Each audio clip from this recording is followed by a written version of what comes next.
Welcome in everybody Tuesday night here on the Joe Quills Show. I am Joe Quills, and we have a situation down at the ballpark. Phillies are trying to choke a 6-3 lead. It's now 6-4. My parlay's alive. I need a base hit from Wilmer Flores here so I can hit my hit my. Actually, I hit it twice because I played on um, two different sports books tonight. So one will pay a 50% boost, one pays a 10% boost. I was like, why is it different? I was like, oh, the boost. Okay. So I played them both and, $10 each, nothing big, but, um, we're three-quarters of the way there. Um, just waiting on Wilmer Flores here. Matt Chapman is up here in a 6-4 game here. So far, I have let me go to the scores here. Let's see. Randy Rosarena got me a base hit. Um,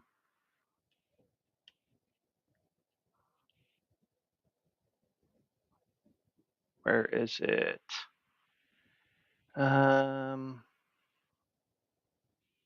Randy Ring Around the Rosie got a base hit in the fifth at Cincinnati.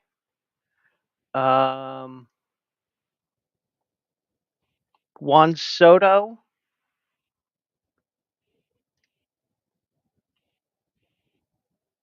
He hit a home run in the fourth. And Bryce Harper hit a home run in the bottom of the seventh there. So now we'll wait and see if we can cash on that. And I did post it on the Ball is Life on the Ball is Life Discord. Yes, I still need to do my Discord. Maybe this weekend because I do have a 3-day weekend coming up. Do have some work that I have to do, but some things around the apartment. But I will be getting a lot of stuff done here um, with that, and also some stuff that you will see, whether it's Discord or some of the other things I have planned. So I also got uh, Kentucky Derby article that I want to write within the next couple of days of like, okay, here's the 20 horses so far in the Derby, here's the 14 of the Oaks, and just go from there. So, um, but a lot going on here, and as you can see there, I did. Some of these are like joke comments here on the bottom. Travis Hunter gives an ultimatum already. I'll tell you what he means by that. Got an update on the Parx turf course. I saw that in passing on the Daily Racing Form site. Um, so, and then somebody had really bad body odor in the tennis world today. I'll tell you about that. And sure, you can have my number, baby. You know, well, guy is asking the girl for the number or whatever, um, but we'll get to it here. But I got my eye on the TV here, and now, am I a little? Am I going against my Phillies fandom if, let's say, um, I'm rooting for extra innings in a Giants Titans game if and Flores strikes out? So I need extra innings to get this to cash. But you know what? I might be able to do this here. Let's see. Let's see if I can do this here because I am not waiting.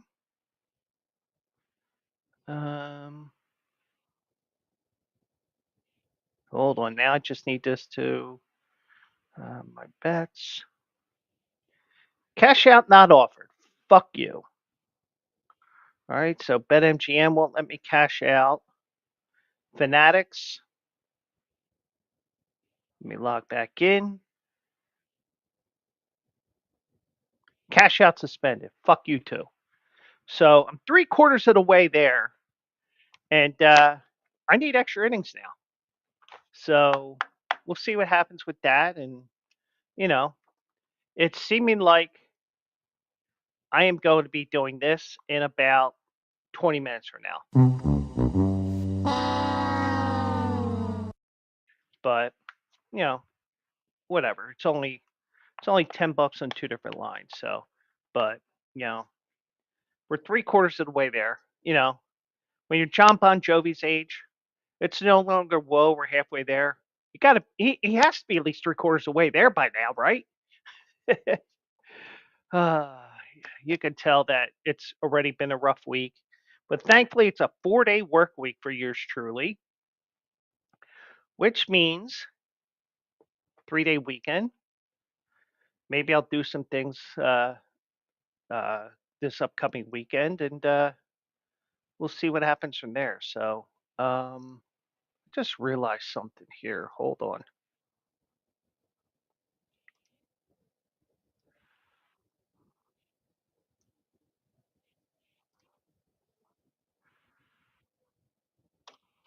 See, sometimes I have these things where it just comes to me like well after the fact here.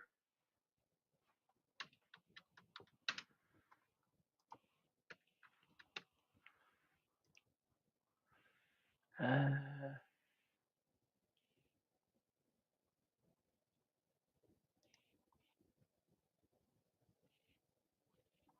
okay, yeah, it's not due till the 19th. That's good. Okay, that's what I was saying. I'm sitting here and I'm thinking, oh shit, was that due this week? But the way everything's been the last couple of weeks, like, you know, not mentally into it, but I always have my bills ready, my book all ready to go. This month I didn't do it, and just shows I need to do it, even if I just put down the dates that the everything was due, just so that I can have it ready to go for May. But so so it looks like my parlay will not hit tonight. So oh well. But let's get to it here. And one guy that you can play parlays on next year in the NFL will be Travis Hunter. Well, he was interviewed by CBS Sports, and none of the teams he's met with in the weeks ahead of the NFL draft had made an issue of him playing both offense and defense. Well, the one thing is, he's going to find out that NFL players are bigger, stronger, faster, you name it. So you're looking at him going into this thinking, oh, I can do this. Oh, Chuck Bednarik did it, blah, blah, blah. This person did. Yeah, you're talking about guys from 60 years ago when football was 3 yards in a clump of mud. I mean, not even uh, uh, not 3 yards in a whatever. I can't think of the original. My brain's escaping because I changed it on myself here. 3 yards in a cloud of dust. You know, baseball's no longer that. I mean, football's no longer 3 yards in a cloud of dust. It's we pass more and more in the football game now than ever before. Though you wouldn't know that with the Eagles when they ran the ball and ran the ball and ran the ball and won the Super Bowl. But um, so he thinks he can play both fields, both sides of the ball. But if an NFL team told him he had to focus on wide receiver or cornerback and and not play both, he says it's going to be game over for them, or for him. He said, "It's never playing football again because I've been doing it my whole life. I love being on the football field. I feel like I could dominate each side of the ball, so I really enjoy doing it." Well, he's going to get a little dose of reality here because everybody has you know y- you know some people just hit the ground running rookie year, and you're going to have your guys who are going to struggle. So if you're going to tell me you're going to take your ball and go home because you can't play both sides of the field. I think you need a little bit of reality here because you may be able to do it the first year or the second year, but you take one major knee injury, you're going to be picking which side of the ball you want to play on. Plain simple. I don't care what you think right now, but there's a reason why, like, but Deion Sanders played both sides of the ball, but he played all the time on defense, once in a while on offense. Now, can he, and I'm going to say, is it his ego? Can his ego handle being on one side of the ball more than the other? We'll find out. But if you're looking at possibly playing one side of the one side of the ball 90% of the time, the other one 10% of the time, I don't know, but it depends on how he determines playing on both sides of the ball, because you're not going to be able to play 120 snaps a game like you did in college. It's not going to happen. I don't care. I don't care how fit you are, how great of a football player you are. The human body can only do so much. And he's going to find that out when he plays with the elite players of the league. And, he's one hit. I mean, we said it about the tush push a couple weeks ago. He's one hit away from major injury. He's one play away from a major injury. And that's not a slight at Travis Hunter. It's just reality. They say, oh, there could be a major injury with the tush push. Well, there hasn't been because, you got that cocoon around Jalen Hurts. But the thing is, you're exposing yourself to get hit on offense. And on the defensive side of the ball, you're the one that's going to be making the hits. And, we've seen players, you know, even if it's just an accidental hit as opposed to a purposeful hit that leads to injury, even the most accidental of hits leads to injury. So, you got to realize that, maybe, eh, but I think he's going to wise up after a couple of years at the very latest. Um, and he's going to realize which side he's more valuable there.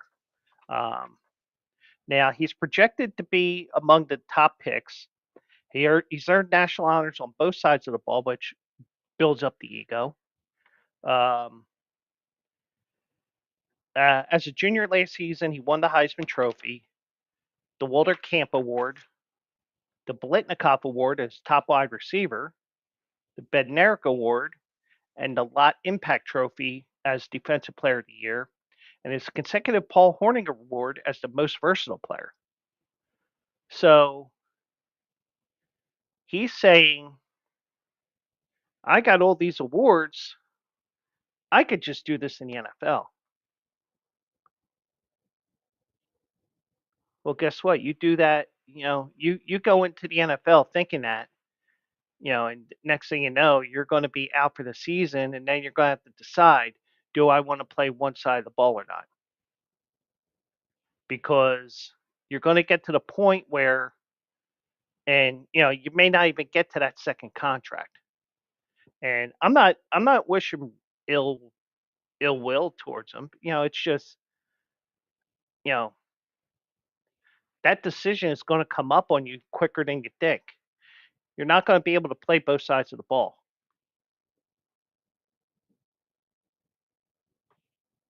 I mean, no pun intended, because today is tax day. Hope you got your taxes in. Mine have been in. I got the refunds already. Um, you know, you got to realize that maybe you realize how taxing it is in the NFL. and how the playing field is more level. I mean, now granted, you have teams that are total shit in the NFL, and you have some teams which are better than the others. Go Birds! Um, but oh yeah, I have to pull that article up because found a funny article that I'm sure everybody who's an Eagles fan heard about Emmitt Smith. We'll get to that in a second as well. Um, Now, Hunter played 713 snaps on offense and 748 on defense this year for Colorado. He's the first player with at least one since at least 1976 with at least 500 receiving yards and 4 interceptions in a single season, according to ESPN research. Um, he missed 5 games. Despite missing 5 games with injuries, he led FBS in both 23 and 24 in snaps, totaling 2,625. So, the thing is, you wonder if this may even have something to, maybe this could be something like running backs for the most part. You get to a point where you run them into the ground, and the next thing you know, you're out of football, and you're also crippled.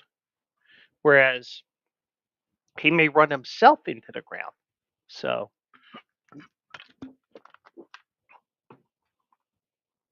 so that definitely would be something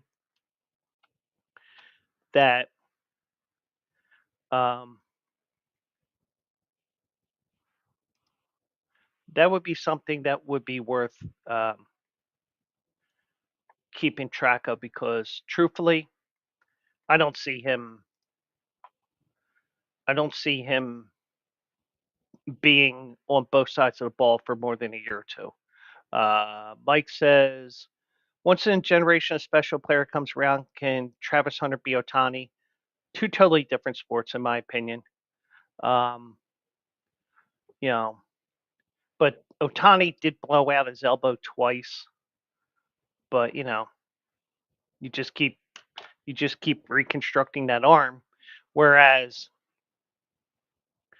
I mean, we said it all the time. You're one hit away from serious injury or a career-ending injury in the NFL. So, um, whoops, I clicked on that twice here. So yes.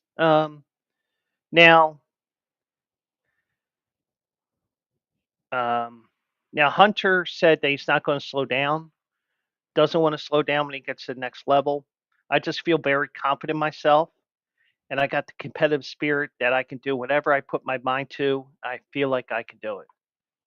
So, I mean, if he feels like he can do it, go right ahead. But I don't think it's going to last more than a couple of years at the most. I mean, it maybe he takes a major injury, and the next thing you know, you're screwed. But um,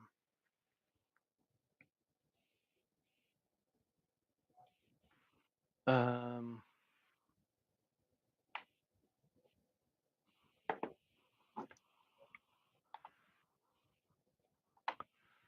so where are they at in the order here?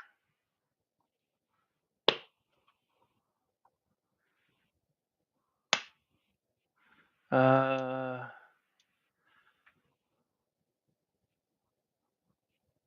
all right, my parlay is dead as the Phillies win 6-4, and I went 3 for 4 on my prop parlay.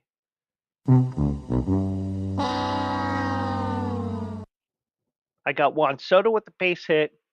I got Bryce Harper with the base hit. I got Randy Ring around the Rosie with the base hit. But Wilmer Flores, you suck. I'm glad that Chase Utley broke your leg, and I hope he break. No, I'm only kidding. Uh, but yeah, I mean, true degenerates, true degenerates will wish that somebody breaks their leg, or an Eagles fan to a Cowboys fan. But we won't go there. But um, um, so yeah, I might as well show you here. I was bored at work, and we actually had a slow period, so I pulled up the ESPN website and oops, hold on.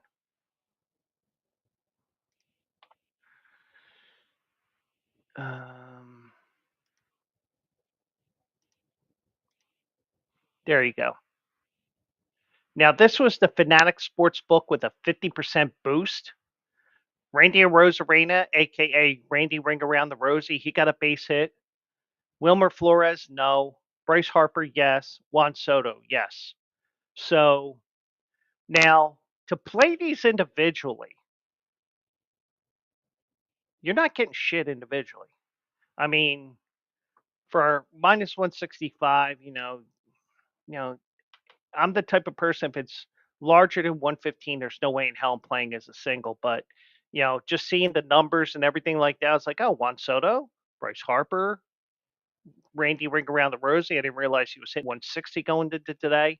But Wilmer Flores, fuck you, you suck. Um, so I'm out $20, $10 on Fanatics and $10 on um, BetMGM. And they wouldn't let me. They didn't let me cash out because it was top of the eighth inning. So to them too. But anyway, so this was a story that I forgot about yesterday because yesterday I was just like, um, oh, wait, Mike has a statement here. Sanders and Dawkins did it once in a while. Two-way players in pro football is almost impossible. I agree. Uh, Brian Dawkins, the only play he had that was offense in his career was that fake punt he took 50 yards for the touchdown um, against Houston in Houston's inaugural season. Other than that, he didn't play offense unless there's a different Dawkins I don't know about. Uh, but yeah, I just saw that, Mike. Sorry about the delay there. Um, so this was something that came up over the weekend, and apparently Emmett Smith does not like that we are the reigning, defending Super Bowl champions of the world because everybody that goes around him says, "Go Birds." Uh, Emmett Smith is sick of hearing "Go Birds." He said, "Now all of a sudden, over the last 20 years, the Eagles win two Super Bowls, and they think they're the best thing on the planet." Well, Dallas Cowboy hasn't done shit in 29, buddy. So, um, so it's been nearly 30 years since the Cowboys appeared in an NFC Championship game, let alone a Super Bowl, giving them the longest active conference title game drought in the entire conference by a full 15 years. For nearly 3 decades, the franchise has been plagued with meaningless wins and postseason losses, and Emmett Smith is not happy. The Cowboys great said recently on Dallas sports talk radio station 96.7 The Ticket, "I'm sick of it. We've allowed others to nitpick at the star, which is the logo, and make fun of the star. Now, all of a sudden, over the last 20 years, the Eagles win two Super Bowls, and they think they're the best thing on the planet. Well, technically, we are right now. And everywhere I go, I hear Go Birds. I'm sick of hearing Go Birds. I'm always asking, where are you going? You still got a long way to go to catch us." Um, let me break some news to Emmett Smith. The NFL did not begin with Super Bowl one, which was actually the NFL AFL Pro Championship, because technically the first Super Bowl was Super Bowl three. And I know what you're saying, huh? Because the first two games were just billed as the AFL NFL Championship game, so it wasn't technically a Super Bowl. It was the Super Bowl after the fact. Um, the NFL's been around for well over 100 years, and you don't have, you don't have the um, nobody cares about pre Super Bowl. Well, I have some breaking news. I have some breaking news for Evan Smith. Even though you'll say, "Oh, we're up 5-2 on the Eagles," technically you are wrong because the Eagles won 3 championships before there was such a thing as a Super Bowl. So if you're saying we still have catching up to do, no, we're tied 5-5. Just because we don't post on, I actually I think they do post it in Lincoln Financial Field. I think they do mention like along the stands there on the one side. It does say 1948 NFL champs, 49 world champs, 96, 1960 NFL champs. So they do have 5. It's just that, you just have to look it up and you read it off of the thing. It's like, oh, but then again, oh, it doesn't count because it wasn't the Super Bowl. Well, guess what? It's 5-5, Emmett, because if the Cowboys had won a championship before the Super Bowl, I'm sure you'd be saying you were up 6-2 on the Eagles, which would be 6-5 actually. I know you'd be saying, "Oh, we're up 6-2," because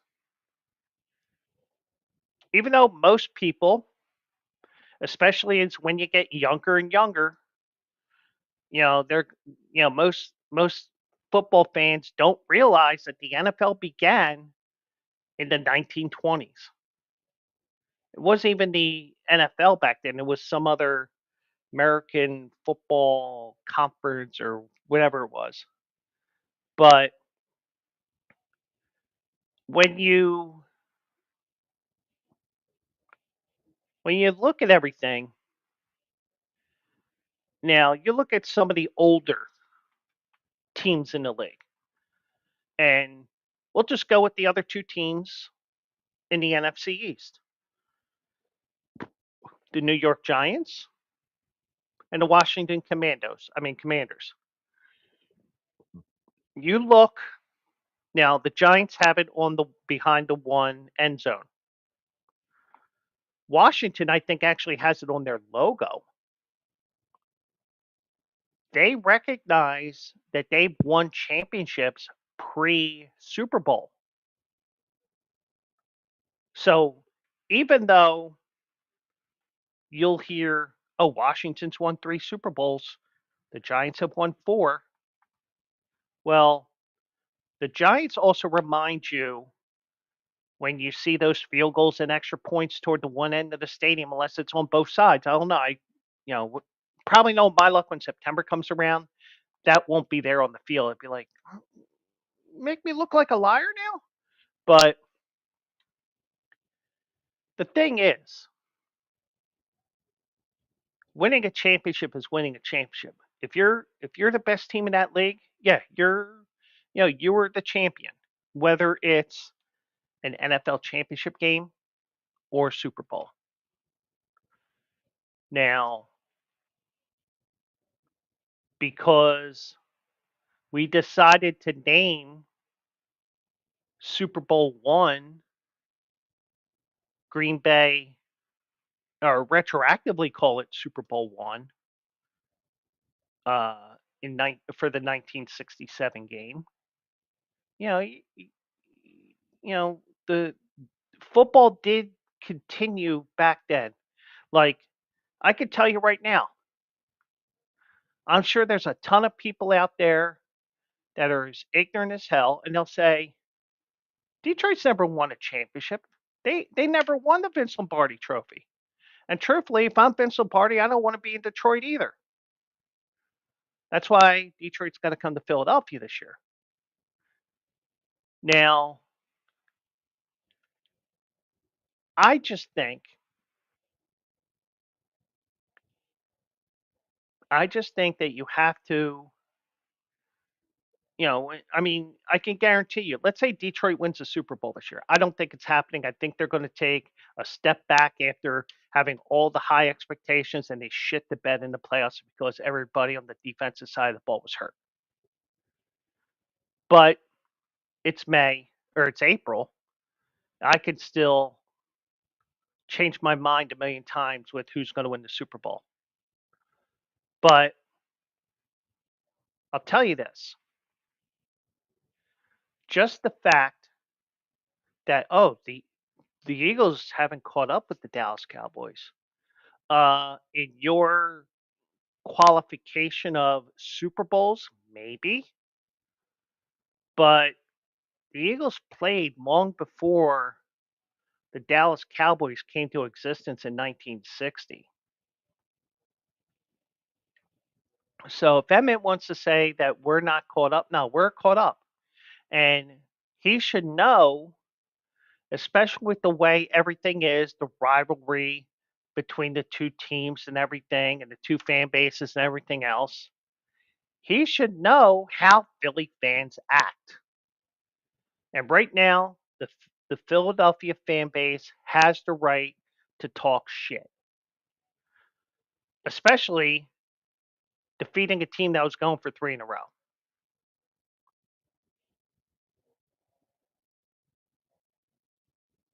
When, like, the year, when they lost to San Francisco when they were 10-1 last year, that's when the shit talking for the Eagles stopped because guess what? We were exposed. And I don't know why I'm saying we. I'm just pretending I'm with the Eagles, but you get the idea. But right now, you can talk all the shit talk you want because you are the reigning, defending Super Bowl champions. But he doesn't realize that. And also, it's been 29 years, and hopefully it'll be 29 more. But um,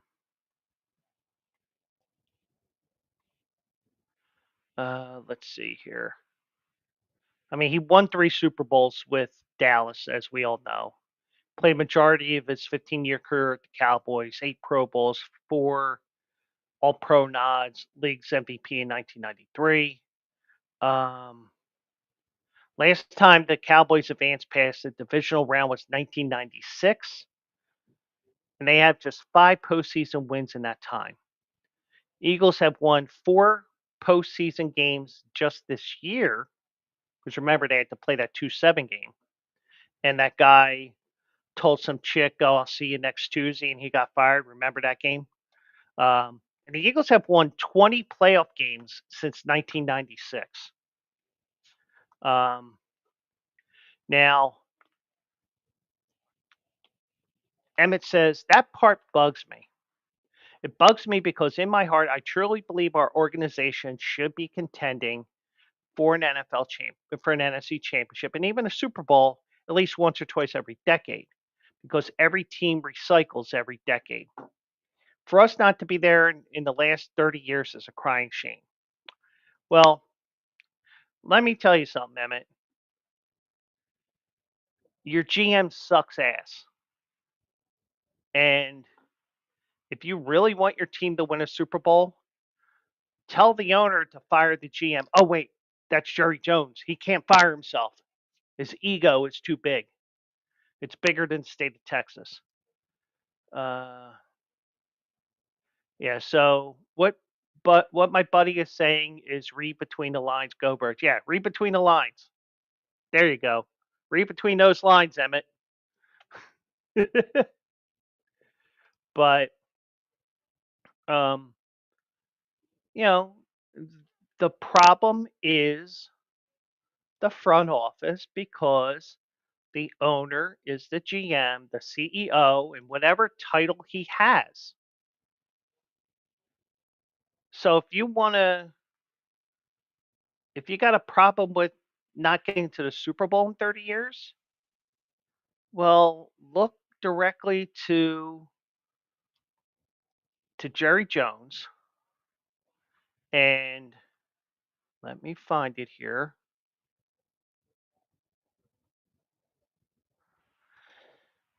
Let me see if I can find this here.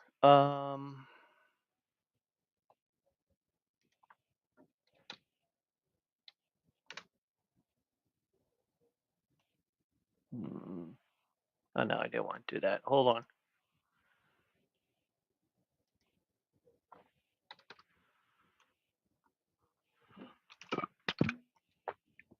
Let me see if I can find this here.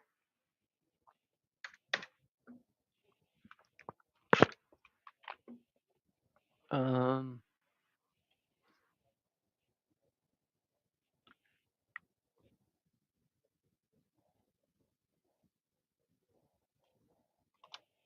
no, no, no, no, no, no, no, no, no, no, no. That ain't. I mean, why is that not coming up the way I'm looking it up here?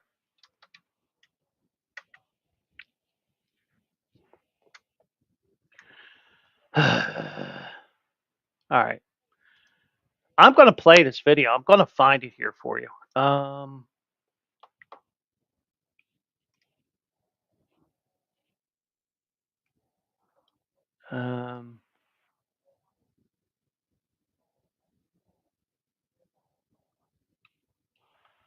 Let me see if I can find this here.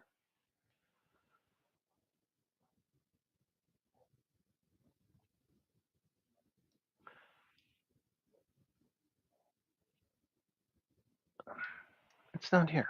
Okay, hold on.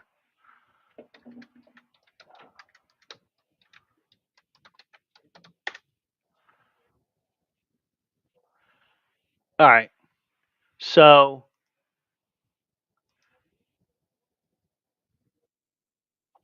now this is from at least 12 years ago, but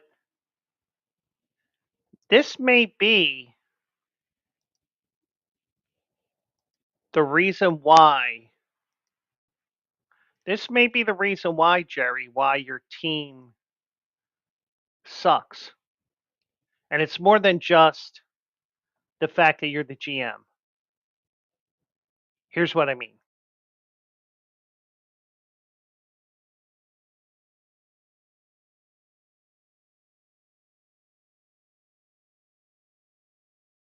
I think that's a part of leadership is to have some of the guys that have gone before that have been disappointed to share it with everybody involved. For me, it's a reminder. I too have been here 23 years. And it is a reminder. I've been here when it was glory hole days, and I've been here when it wasn't. And so, having said that, I want me some glory hole. That I want me some glory hole. Said that I want me some glory hole. I want me some glory hole. I want me some glory hole.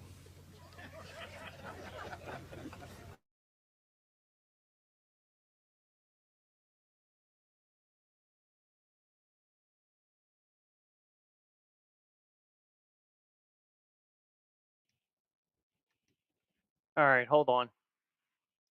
There we go. So, even though that's from at least 12 years ago, 13, maybe 14, maybe if Jerry doesn't look for glory hole, he might have won a championship by now. So, uh, so yeah, uh, and that's going to be a sound drop eventually. Maybe that's something I do this weekend on top of the 86 other things I have in my mind right now, both cleaning around the apartment and other things as well. But you know, it is what it is, and hopefully, um, we'll see if it gets anything done or not. So, uh, and Mike says, "Well, that's going to be a sound drop eventually, especially if Dallas is good next year." So, Jerry, what do you think of your team? I want me some glory hole.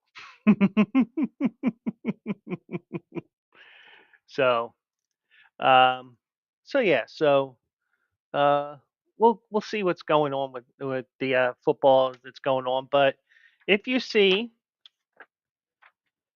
if you see Emmett Smith, Troy Aikman, Michael Irvin, even though Michael Irvin's a good guy, I actually got to see him do an interview with Tony Bruno when I was in Vegas a year and a half ago for the Super Bowl for Super Bowl 58.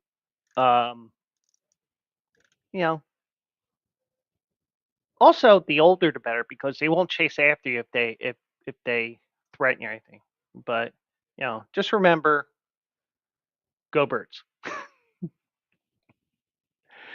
Alrighty, so as you can see, I'm wearing my horse racing shirt tonight. Hold all tickets. I got that when I was at Emerald Downs. They had a stand there for different things. And by the way, I will be getting my sweatshirt back in 2 weeks. So, but anyways, but before I get that, um, just want to remind you on Saturday will be another edition of Also Eligible. I'm leaning towards Oakland this Saturday, but we'll see. Um, I may sneak in the Tessio at Laurel on Saturday because that race is a prep for um, the local prep for the Preakness on the 18th. So we'll see if that happens at all. Um, so it looks like it's going to be uh, the three stakes races at Oaklawn as of right now. So as of right now, we're looking at Oaklawn for this upcoming Saturday for another edition of Also Eligible, presented by absolutely no one but me. But and that segs us the segue into a story that I saw earlier tonight, and as you know from last year, Parx had all kinds of problems with their turf course, and it's been an ongoing thing for numerous years, but it actually reared its ugly head and then some last year because they stopped running on the turf. They got the turf inspected. Oh, it's fine.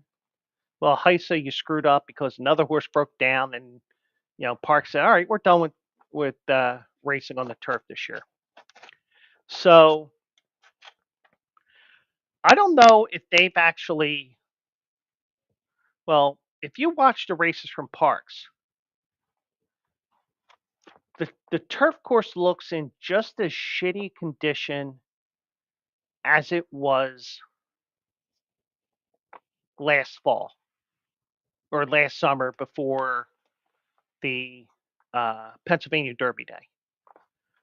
And I also saw when they put up the stake schedule for this year, there is zero turf stakes planned for this year. Now the thing is, you can you can skip a year with your race and not run it and still keep your graded stakes rating on it.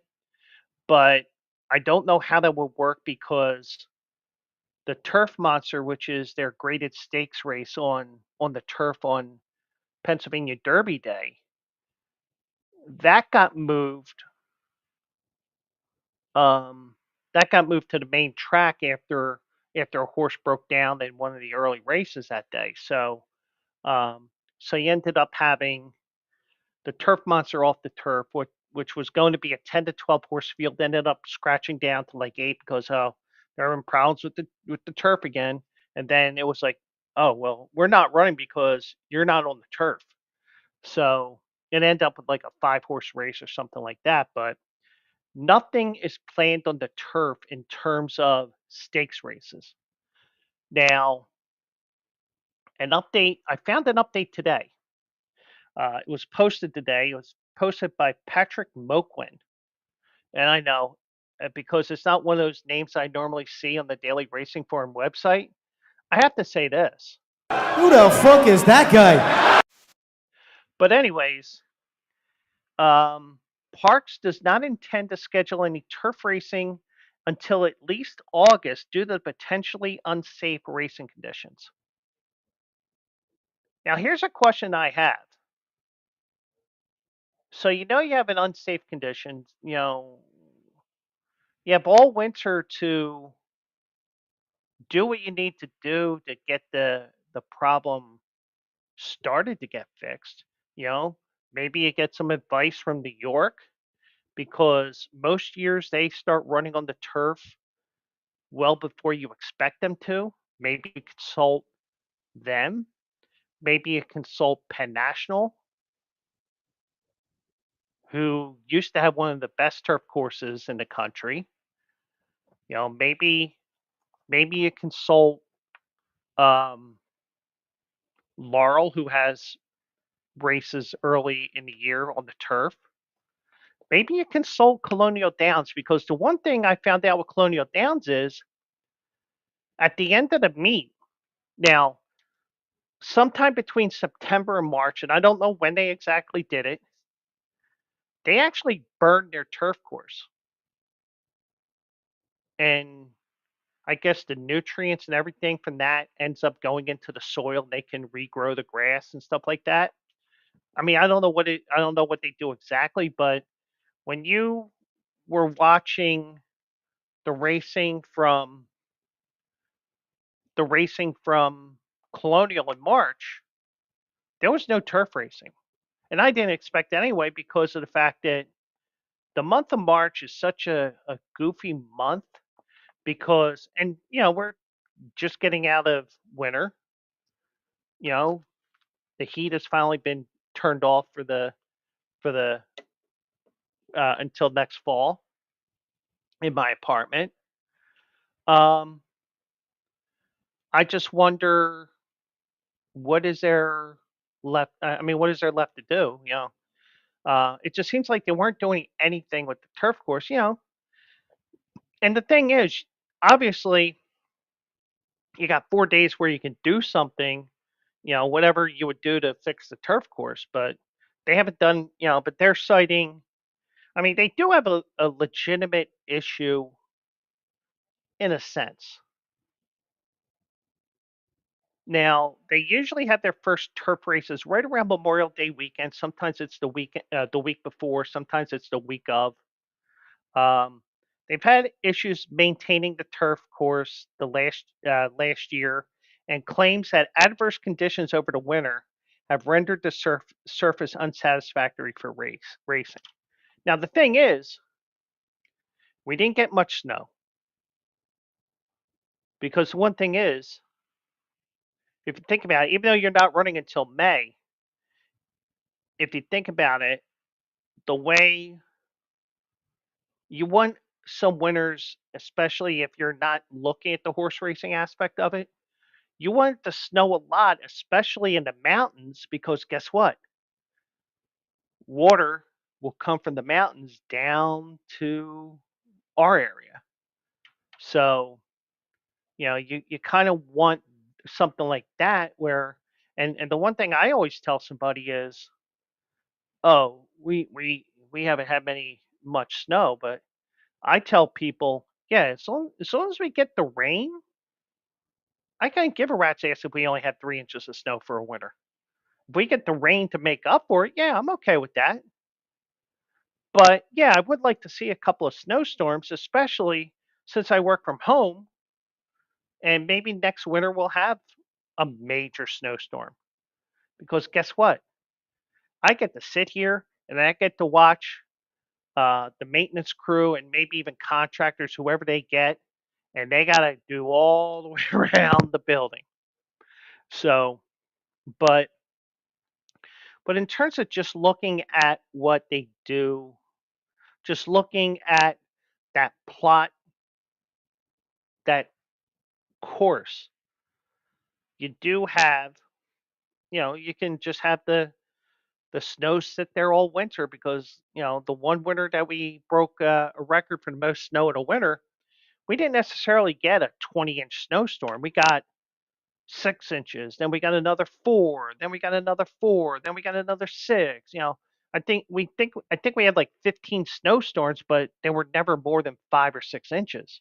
It was just one of those weird winters that it always snowed, but it was enough to get the streets ready to go the next day. Whereas a 20, 25, 30-inch snowstorm will paralyze the city for 2 or 3 days. So, um, so, um, so a park spokesperson who is unknown. This winter was a particularly challenging one with extreme weather across the country. We will not schedule any turf racing until we properly evaluate the course this spring. And the thing is, I'm not going to lie. I mean, we went almost 2 months without rain last fall. I mean, it's nice that, oh, it's a nice day and, it's not raining, but you kind of need rain every once in a while. Even if it just rains overnight and then 6 o'clock when you wake up, the rain's just stopping. It's, it's going to turn sunny today. You know, sometimes you just need that rain. But so the spokesman went on to say there's no set date for turf racing to return, and that decision to resume racing over the surface will not be made until multiple parties agree on the safety of the course. So it may still be that there is no turf racing at all this year at Parx, but I kind of want to see them doing some work on the track and not have it look like my top of my head, like with all these bald patches that were still there from last fall. You know, I'd like to see them doing something. Even if I go up there on a Thursday or Friday and they're actually doing something. Because the last I saw over the winter, they were actually looking at the tote board inside the inside of the turf course. I'm like, oh, so now you're actually doing it like 3 years later after it stopped working? It just seems like, it just seems like the stakeholders there just don't give a shit. But I think also they're also a little lazy with their thinking because, oh, we got this beautiful video board that can tell the odds. No, you don't always show that someone has 80% of the show pool at the moment. But then again, in a way, you don't really need that because, you can just look it up on your phone because everybody has a smartphone now, unless you're an idiot. But um, so the statement said, as of now, it does not appear likely that there will be any turf racing scheduled until after our August break, which runs from July 24th until August 18th. We are working with all the stakeholders involved to ensure that when turf racing does return to parks, it is done over a surface that is safe, fair, and satisfactory to all participants. Now, but last year, Parks had to suspend racing on the turf after a horse broke down. I think it was a series of breakdowns, but you hit the final straw. It's like, okay, we can't do this anymore. And there was a trainer that actually posted on Twitter like the holes in the turf course that they were trying to patch up, but the patching up even wasn't doing good. So, um, so they brought back the turf racing. They ran 3 races the rest of the year. On Pennsylvania Derby Day, the turf monster had to be moved because the Pennsylvania Bred Stakes race that was also scheduled that day that had a horse breakdown as well. So it's like, it probably what happened was when HISA was called in to inspect everything because everything's under HISA, which is a government entity. They said, what can we do to make this safe? And it's like, so they're investigating everything, and they probably said, all right, well, since you have these 2 races coming up that are important to the track, if you can get that day in without any problems, then you can close because close to closing the turf course for the year anyway, because they usually close the turf course around the middle of October at the latest anyway. But you do have that. Um, but unfortunately, um, you ended up that this happened, and you um, now HISA did report that the course lacked moisture and had outstanding holes that posed a danger to horses. Parx reportedly took steps to address these issues, but the surface is again unsuitable for racing at this time. If you watch the races, you will see all the bare patches that are there, and I mean, you might as well just rip it up at this point. But it just seems like they waited till the last minute, and apparently the irrigation system was messed up as well with the watering the track and all that as well. So I think it was many different things that were going on here. Um, so Parks is probably going to take a hit this summer because they're not going to have any turf racing. So as a result, the trainers that have turf horses, they're going to go to New York, to Aqueduct. They're going to go to Monmouth. They're going to go to Penn National. They're going to go to Delaware. They're going to go to Laurel. They're going to go to Colonial. But until the middle of August, there's going to be no turf racing at Parks. Now, let's say the turf course is suitable to run in. There are no issues. The fact that you're not starting till August, that could mean you'd be running into late October, early November, if you really wanted to. But I just get the feeling with everything going on, I don't see them doing any races on the turf this year. So, um, but I also noticed that, and I did this when I was doing like a random look of different things here. Parks has a race card on Friday, September 19th. And I don't know if they're actually going to have racing that day, but they have 3 stakes races that day and go hand in hand with the big day at Prescott Downs at Erie. So maybe that's something with that. But yeah, so Parks has had all kinds of problems with their turf course. So, and it does stink that um, you know all these horses that would normally run the turf course are now going to be running elsewhere or running on a surface that they're probably not, which is probably not their preferred surface. So, but I did say it stunk, and we did see this. I did see this today, and believe it or not,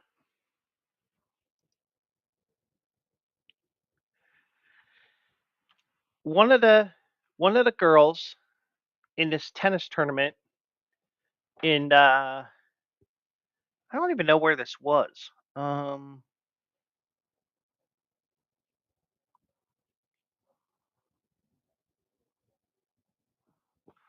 Let me see here. Let me see what tournament this was here.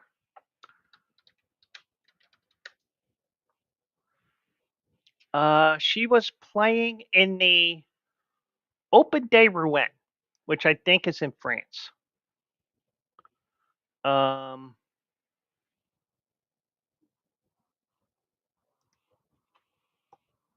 uh,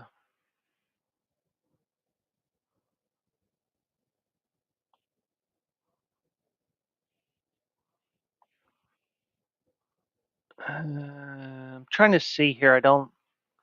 I'm guessing that's in France only because it's French in nature. But Britain's Harriet Dart apologized for saying that her opponent, Frances Lois Boisson, at least I think it's pronounced that way, smells really bad during her comprehensive defeat at the Rouen Open on Tuesday. And if I had a something, some sort of a stink uh, drop, I would play it. But um, so, but the thing is, I can understand if like you have two men playing tennis and maybe somebody forgot to put deodorant on. And you get into that third set and you're like, oh dear God, he stinks. Something like this. Well, the thing is, I guess I mean, her opponent probably may not, since she's from France, I mean, United States, most of us, want to make sure we smell nice and all that. And, in the battle of, the battle in the court, going to, you're just not going to care. But so during a second set changeover, Dart, who lost 6-love, 6-3, so basically she got destroyed, was captured on the broadcast asking the umpire to tell Poisson to use deodorant. So if you saw that alert on my Twitch page tonight, if you saw that alert and you saw me saying roses are red, violets are blue, something stinks, it must be you can thank my dad, the poet, for that because, uh, I mean, he used different words for that third line. I think it was roses are red, violets are blue, something smells like shit, it must be you, something like that. So, um, so if you got that alert, that's what that originates from. It originates this story here. So the British player Harry Dart said to tell her to use deodorant. Now, you must be really stinking. Now, granted, there are points in the match where you have the changeover breaks. You sit there for about 60 to 90 seconds. There are times where you're going to cross over and you got to pass within a couple of feet of them. Whereas sometimes when you're sitting there, you have the umpire's chair in the middle, right where the net is, but about 10 feet away. So you have that, and then you have the one chair for the one player on the one side of the court and the one on the other side of the court. Um, Mike got the alert. I immediately went to the bathroom and washed up. Yeah, because I could smell you from here, Mike. No, I'm kidding. Uh, now, if you, oh, I got to tell you a story. Um, Apparently, I'm guessing it's from the neighbor across the hall, and I'm not complaining. You know, I said I was kidding. So I have this habit. And it's because I screwed up my arm about a year ago. Doing what I don't know. Probably sleeping. I know it wasn't from this. Um, but and I'm waiting for a smart ass comment from Mike in return. Um,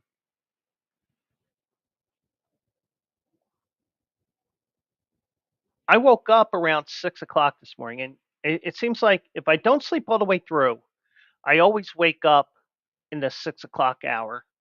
And I've gotten to the point now where I don't even go to find my phone on the floor or on the nightstand or anything like that. Mike said he's still washed up. Um, and I could smell something. Now, what was I smelling? It had to be across the hall because the one thing I told Mike from the very beginning when the people across the hall moved in, I said, Jesus Christ, they're in and out of that apartment 18 times between 4:30 and 7 in the morning. Boom, boom, boom, boom. Boom, boom. So that's calmed down. And I didn't say anything. Probably they hear me snoring away, but like, oh, I know a way to get him to stop snoring. Something like that. So, um, so whatever they were, I guess they were making something this morning for breakfast. Not your typical breakfast I would have, where it would be just basically just pour cereal into a bowl, pour some milk, and voila, there's breakfast. They were actually cooking something. So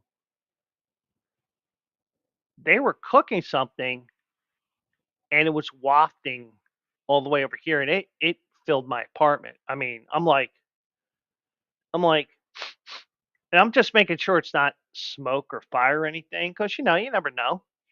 So I'm like, all right, well, it smells good, and then I finally grabbed my phone. I'm like, well, maybe I get up. So I look to see if there's anything in the news that happened overnight on my phone. Nothing really happened. And then the next thing I know, it's 9:30. So, but but you know, but I don't know if Boisson, if that's how you pronounce her name. I don't know if she just refused to bathe. I don't know. I mean, you know, I mean, it just may be, just France. They have their own way of doing things, and they do stink from time to time, from what I've heard. So now I don't know if she smelled like a bum on the Market Frankfurt L, but she obviously she stunk. So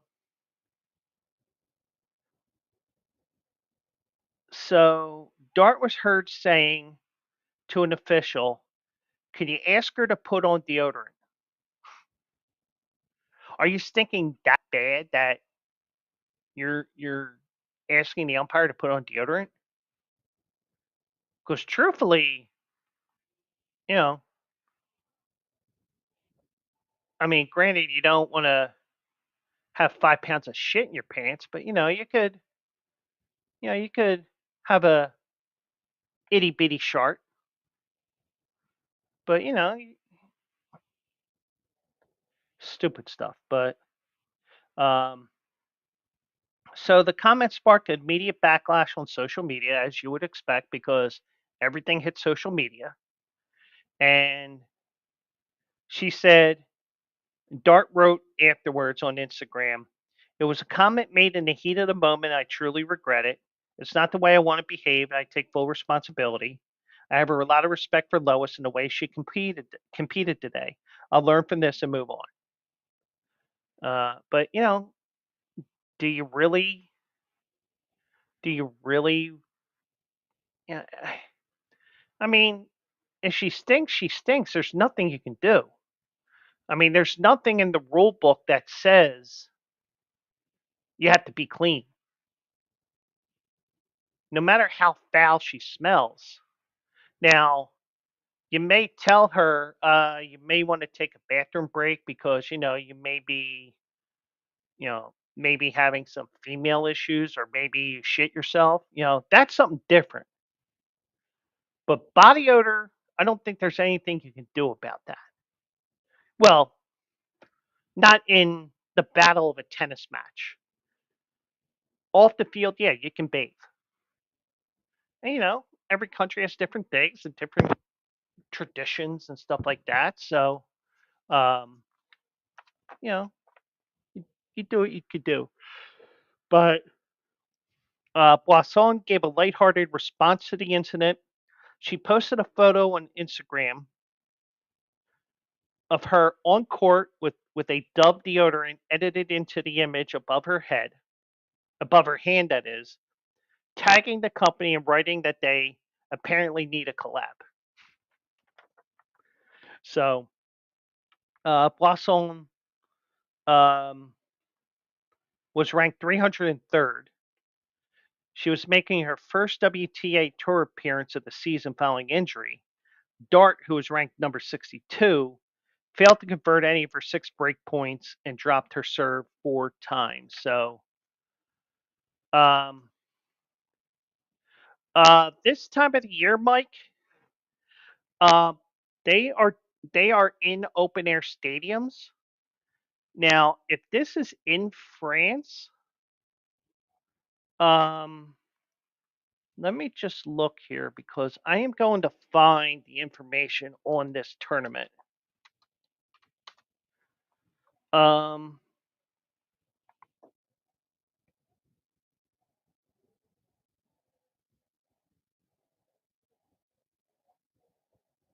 okay, it's in Rouen, France,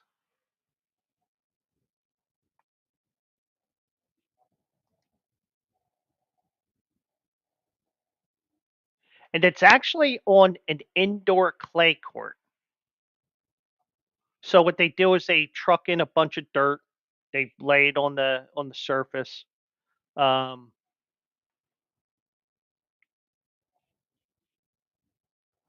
um,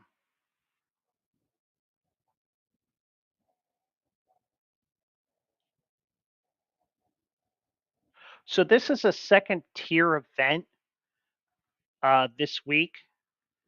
It's what's called the WTA 250 level tournament. Um,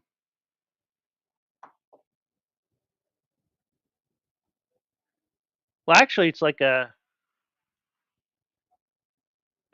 third level event because there's a WTA 1000, WTA 500, and WTA 250. But there's also a WTA 500 event this week in Stuttgart, Germany.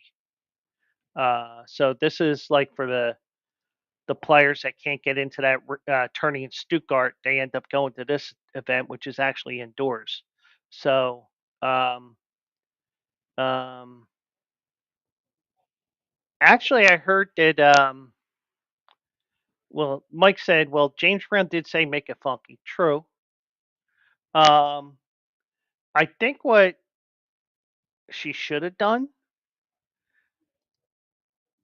she should have pulled a Leonard Skinner and said, "Ooh, that smell! Can you smell that smell?" But, um, but yeah, so it is an indoor clay tournament. But usually this time of the year, um,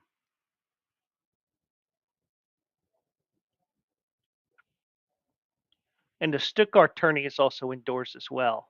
But you're starting to get to the time of the year where you start playing outdoors more. I think there was a tourney in Charleston, South Carolina, and the clay courts that we have in the United States are a little bit faster than the other clay courts around the world. That slow red clay that they play at Roland Garros.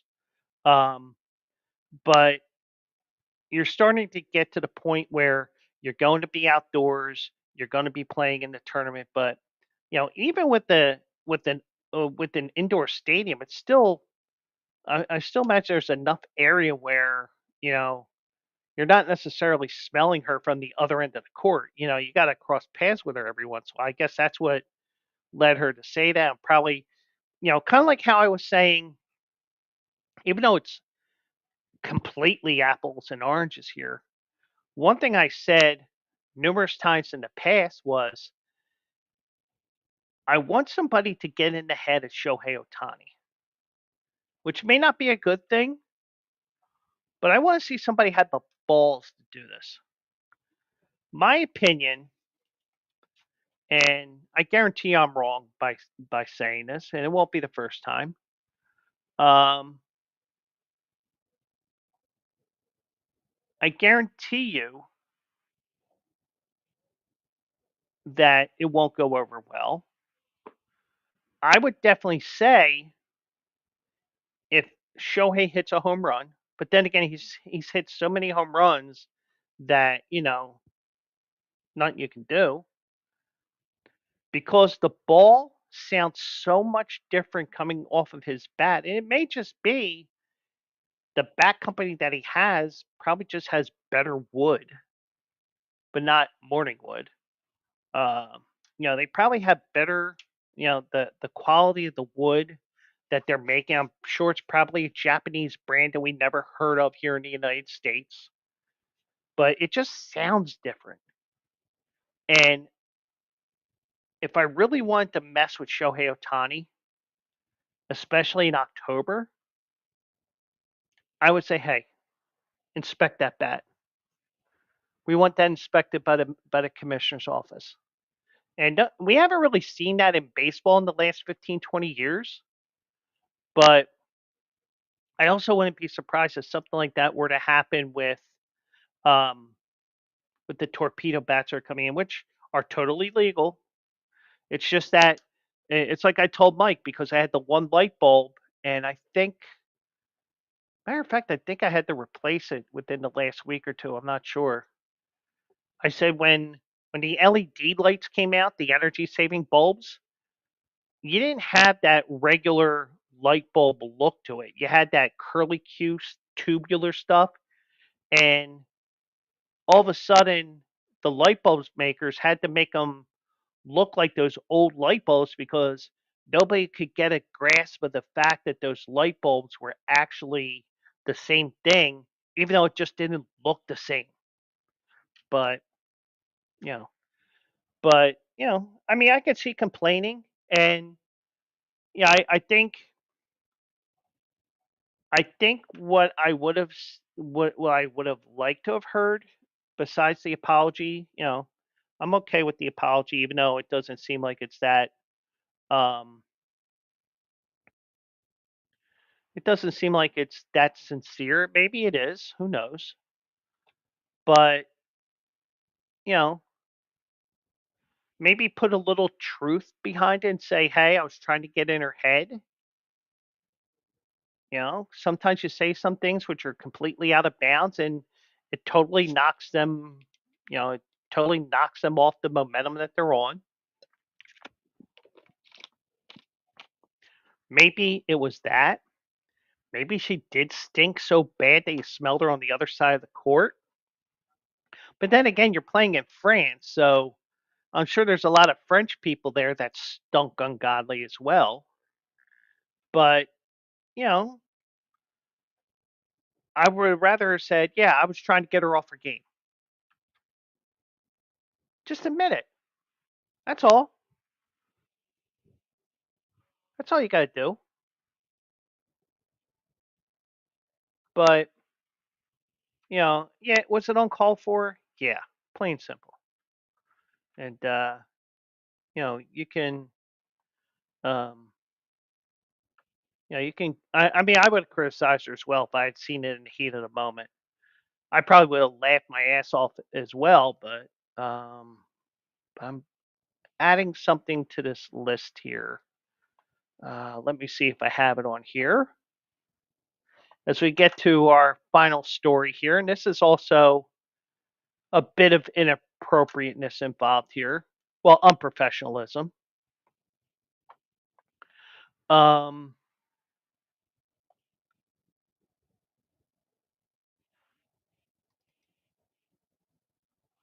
let me see if I can find it here.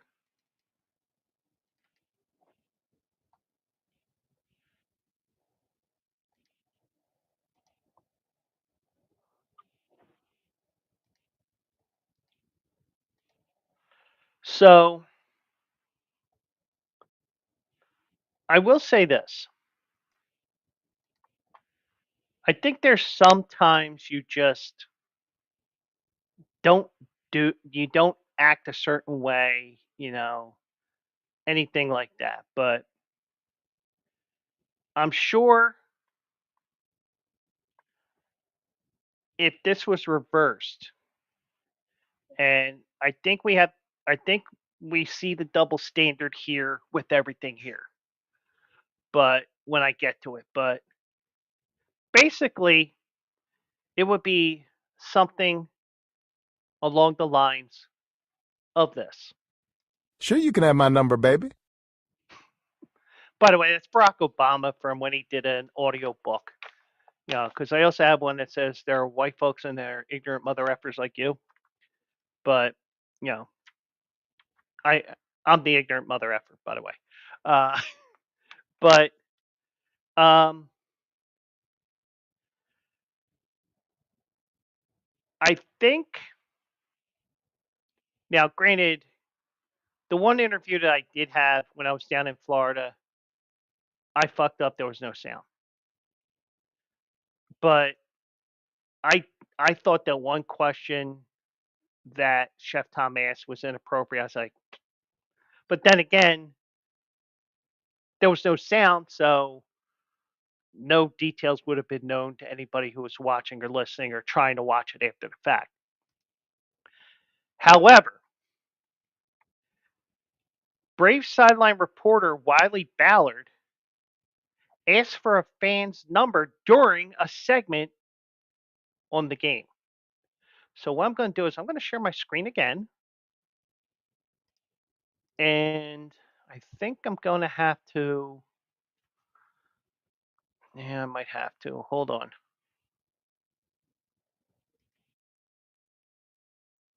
Okay. So what I'm going to do is I'm going to play this. Um, Let me see if I can do this like the way I want to do it.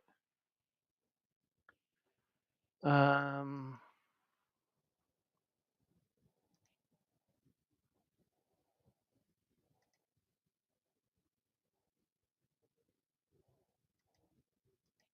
so there you go. So I am going to full screen this, and you can hear what he says here. So okay, it worked. Good. So I got this from Awful Announcing, and this was all over the internet. So this was in Toronto, no less. But I'll let this play, and we'll go from there. We're having a lot of fun up here up the Corona rooftop. Who do we got here? What's your name? My name's Lauren. Lawrence, all right. And I'm Kayla. Kayla, and you guys hang out at the rooftop lounge often? Once a year I come out to visit. Okay, well, we timed it pretty well. All right, good. How are you guys feeling about rooting for the Braves today? Oof, I don't know. I'm hoping for the best. What about you? Are you a Braves fan now? Not quite. Not quite. All right, I'm gonna go to work up here, guys. Good luck the rest of the way. Okay, Wiley. You got 4 innings to get the numbers. I'm on it. I'm on it. Get us some more Braves fans. All right, so they want me to get your number. They want you to get my number. I'm dead serious. They're saying in my ear right now. She doesn't believe me because she thinks you guys are not. I'm making this up. Even if you guys weren't, I might use that in the future. That's actually a pretty good move. This is unbelievable. So the best part of this right now is that Wiley could totally be faking it. This might be the new move. Just walk around with a FanDuel microphone and an earpiece in and convince fans that they're actually on TV. I should have thought of this years ago. I am speechless. I got the number. We're good.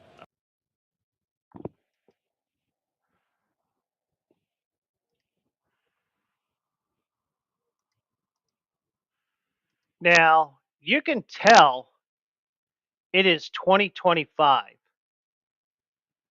because I don't think this is appropriate at all. And I guarantee you, if that was a female reporter that did that, she'd be out of a job right now. But apparently, he got her number, and she said to him, even though this is Obama, she said, Sure, you can have my number, baby. so that's how I look at it, you know. And the thing is, and you know, um, and I know for the most part, I know this from listening to Preston and Steve, um, listening to their podcast because I'm never up at 6 o'clock in the morning. A lot of times I'm not awake at 10:30 when they close up shop too, or whenever they decide to end the show because Pierre Rivera finally shows up late for work every day. But Chef Tom wanted to ask Jessica Paquette, well, are you single? Are you married? Whatever, I'm like, because the thing is, I mean, but the sound was off. So, but the thing is, maybe, maybe I'm just, I don't know, say what you will. Maybe because she started to answer it and she stopped. And the one thing I said was, you know, I'm like, I was like, Jess, you don't have to answer that. I probably should have said, you don't want to answer that, but if you want to, go ahead. I'm not stopping you. Um, but the thing is, I just think whether you're male, female,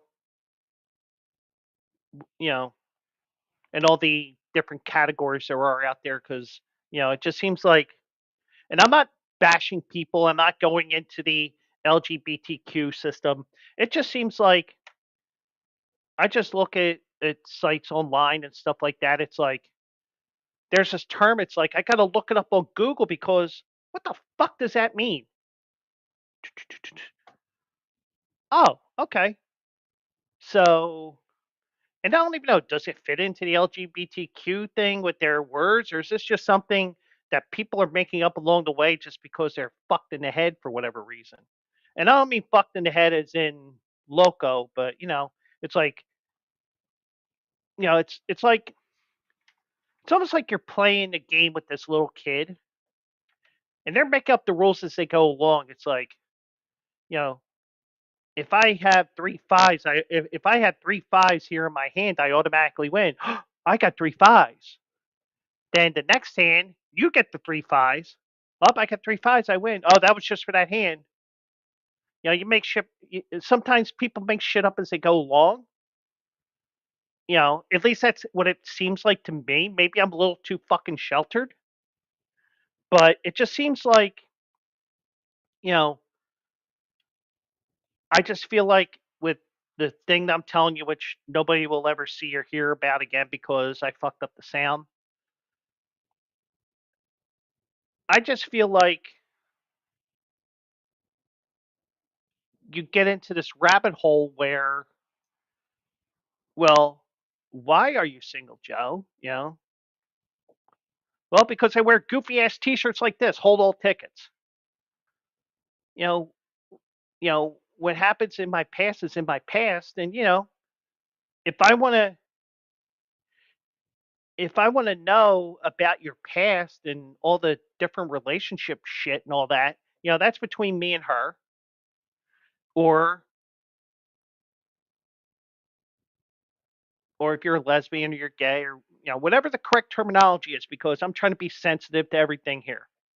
Just like I was being sensitive to the fact that, we don't know what's going on with her personal life. Does she want it out there that, oh, maybe she's getting a divorce, maybe she's this, maybe she's that, maybe she's got a marriage where he's in another part of the country and she's here in Philly? You know, what she's doing may work for her relationship. I don't know what's going on. I don't need to know that. The only time I need to know that is if something is going on. It's like, whoa, she's getting a little too flirty here. That's something different. Yeah, and Mike has a perfect point with this field reporter.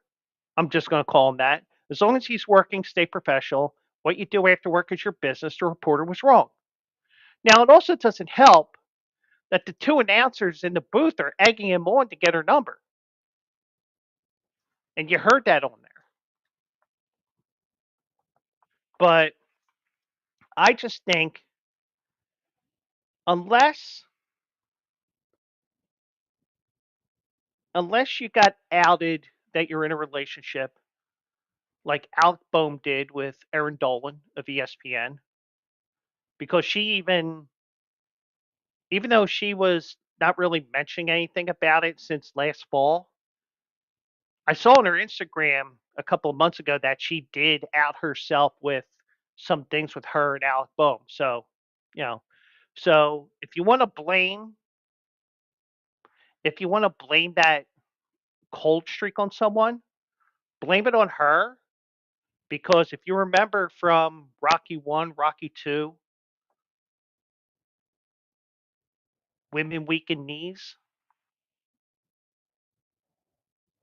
that may be the case here. But the point is, what you do in your time is you, unless you want to share that information. And I don't even think it was anything that was really, you know, he was just meeting up two people. They're showing this one section of the stadium from what I can gather, because it looks like that this one part of the stadium was part of the renovations that they've had over the last couple of years at Rogers Center, formerly known as Sky Dome. That's probably what the intent was. But he then said, Sure you can have my number, baby. even though it was the other way around, you know, I just think it was unprofessional. Um, and like we saw there, it appeared to be typical professional interview where Ballard questioned two women in attendance, Lauren and Kayla, about whether they regularly attended Braves games. Well, this game was actually in Toronto, so this article was a little bit messed up. But unless he was talking to them ahead of time and say, "Hey, are you Brave? You know, what brings you here to Toronto?" You know, or maybe they said, "Oh yeah, I know you. Yeah, you're Richie Ashburn." Richie Ashburn's been dead for 25 years at least, but yeah, you get the idea. Um, so he asked how they were feeling about the Braves' chances in Monday's game because, he's a Braves sideline reporter. And he was doing a tour of the stadium while they were there because, hey, that's what you do when you're at a new renovated stadium and you want to talk about some of the goofy stuff that they have there. So, um,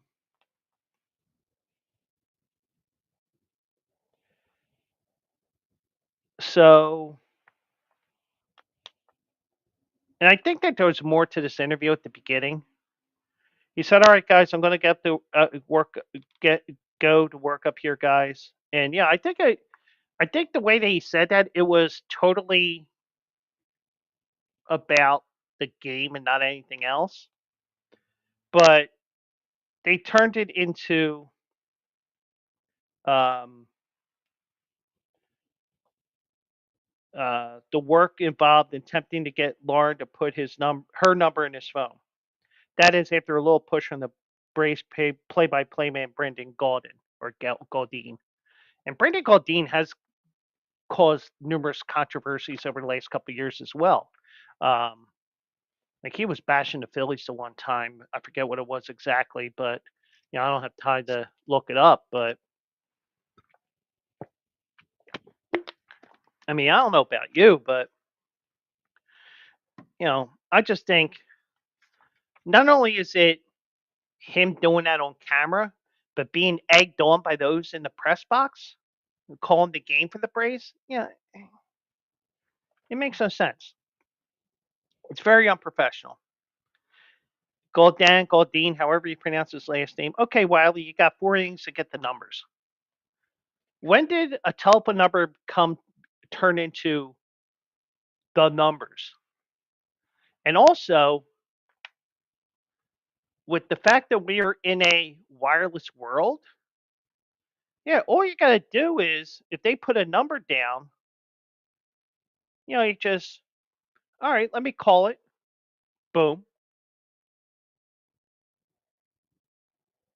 And then you don't hear her phone ring. She can lie and say, "Oh shit, my phone's on vibrate. Oh shit, my phone's dead." Meanwhile, you're calling some auto mechanic. You'd be like, "Yes, is Lauren there?" Well, no, this is uh this is Bob's auto, you dumbass. Something like that. But but he did apparently get her number. Um, so she got egged into giving his number. And I'm sure as soon as as soon as she got home, she was like, or back to the hotel if she was actually a Braves fan in Toronto. I'm sure when he made that call, she probably blocked him. Or maybe she ends up being a story on whatever, you know, be part of some redneck agenda show on FanDuel, Atlanta, whatever they call it down there. But um, and you heard everything they said. They want you to get my number, replied Lauren. All right, they want me to get your number. They want you to get my number.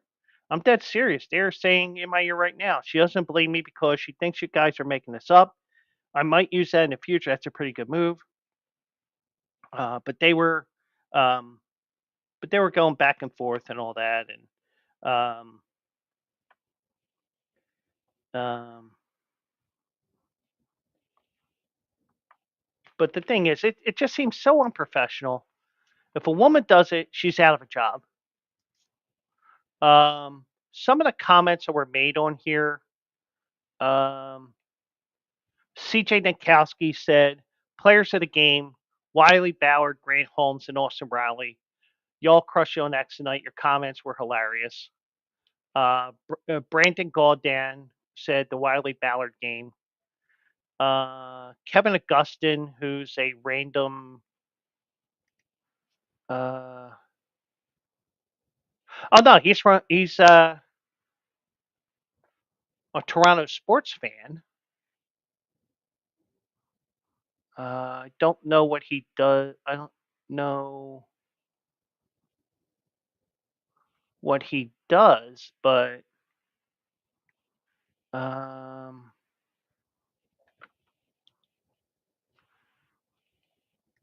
he said, "Isn't it unprofessional to do this?" Yes, it is unprofessional. The two replies that he had were, "Nope, just a lot of fun on a boring night of baseball," according to one person. And another person said, "No, it's not unprofessional." No, it is unprofessional. And the fact that you think it's professional is definitely, um, and Caitlin Urka, Urka, um, she is a 5-time Emmy winner. She produces TV for a living. She went to the University of Michigan. She said, imagine the tone of the conversation around this had the genders been reversed. Bingo. And Ballpark Fashion, which is at Fashion Ballpark, they say, wow, this is extremely unprofessional. Women in sports have to work 3 times harder due to unnecessary double standards created through their male counterparts. This makes us extremely uncomfortable to watch this broadcast at FanDuel SN Braves. This is what you're showing is acceptable. Um, this is what you're showing is acceptable behavior. Facepalm emoji. Please do better by your female fans and employees. Agreed. I agree with that. Um, but that was definitely um,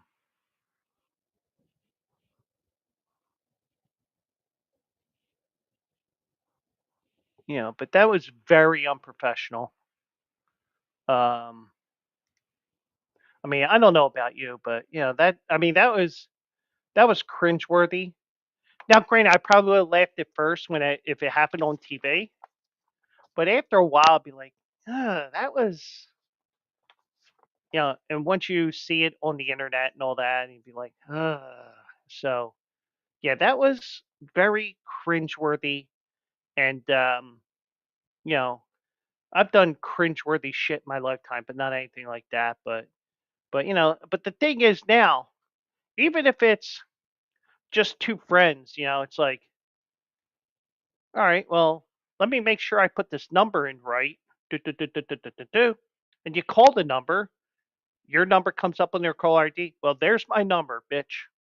Something like that. But you know, the thing is, your number comes up right away, and we don't know what happened. I don't know if we're going to get an update on this in a couple of months that she ended up getting knocked up or whatever. But you may also see that nothing became of this, or she ended up blocking him because because it was such a cringeworthy thing there. Um, but very unprofessional if you ask me. But what do I know? I'm a male. But just to give you a heads up, the Phillies did win tonight, 6-4. Flyers lost to Columbus 3-0, 3-0. But and my parlay went dunzo because I went 3 out of 4 and I needed all 4 to win. Um, and it figures the guy with the best average of the bunch did not get the hit, but that's baseball. So, um, um, the Magic blew out the Hawks. Magic will be taking on Boston in the first round. Warriors are up 11 right now in the second quarter. So, all right. So that is going to be it for this show. We will be back live. Uh,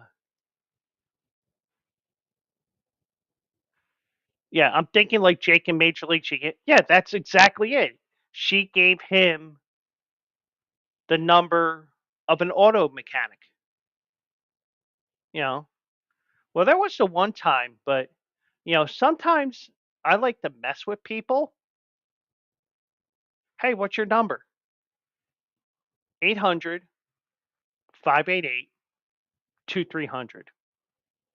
Empire today. And if if they're really liking them joking around and not being too serious at a time like that, you mess with them, you say 1-800, and you wait to see when it clicks in their head. And I did that a couple of times, and I almost got the whole number here. I'm like, I'm joking around here. You know that, right? So I've done that a couple of times in the past. So um, I lost my train of thought there. I mean, I was planning on closing out.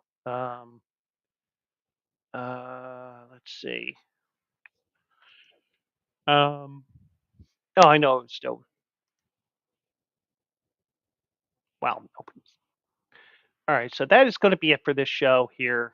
I do appreciate everybody watching here, Mike for being a part of the chat here, and everybody watching on Twitch, on X, and on YouTube. We will do it live again tomorrow. That will be at 9 p.m. Eastern, and we'll do it again. We'll do it till I get it right. Hopefully, I don't have to give myself one of those. And why is this not? Why am I not finding this?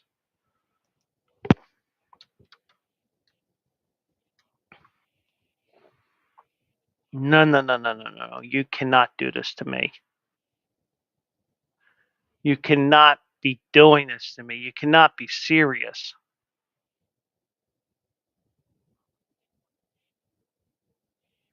Um,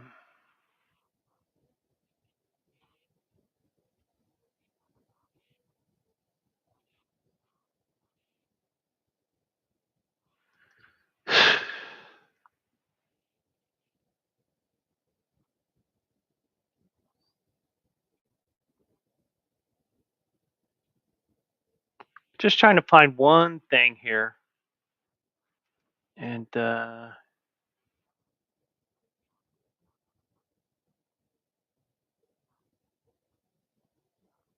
It wasn't on this one. Damn it.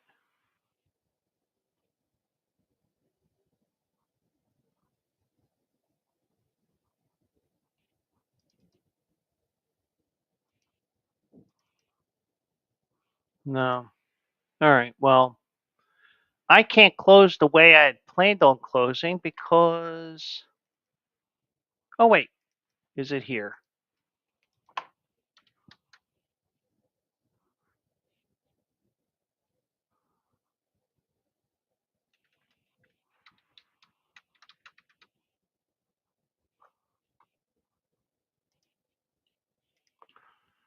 All right. So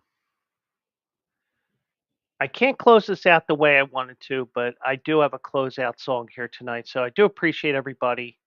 We'll do it live tomorrow night, and I will have the other song here, which is the song I wanted to play, but I must not have it uploaded to this, whatever. I must have deleted it, but either way, do appreciate everybody for joining me here. We'll do it live tomorrow at 9 o'clock here on the Joe Quills Show. And check out BleacherBrothers.com for all your sports needs. I am part of Bleacher Brothers Sports Network here as well. You can catch my shows Monday through Thursday, 9 p.m., and also eligible at 10 a.m. So have a great night, everybody, and I will see you in about 22 hours. Good night, everybody.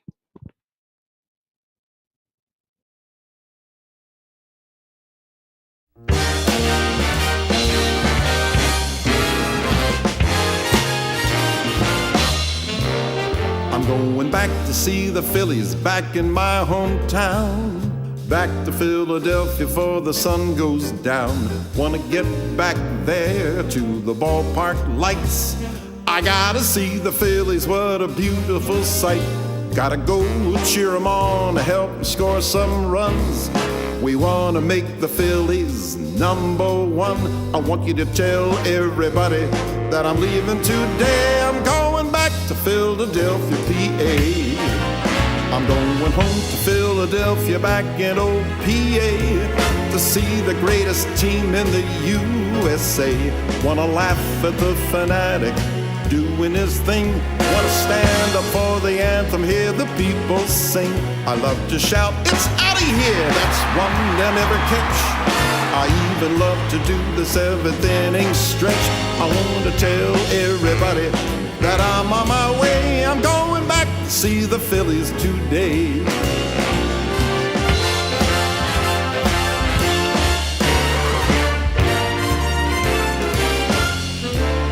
I'm going back to Philadelphia, I'll be living my dream. Back to catch the Phillies, they're my favorite team. You know, I've been to the East, I've been to the West, but Philly has the team that I love the best. I can live without the Yankees and the Dodgers, it's true. You can keep old Chicago and the Red Sox too. I'm going back to the place where the Phillies play. I'm going back to Philadelphia, PA. I want you to tell everybody that I'm leaving today. I'm going back to Philadelphia, PA. Back to Philadelphia, PA.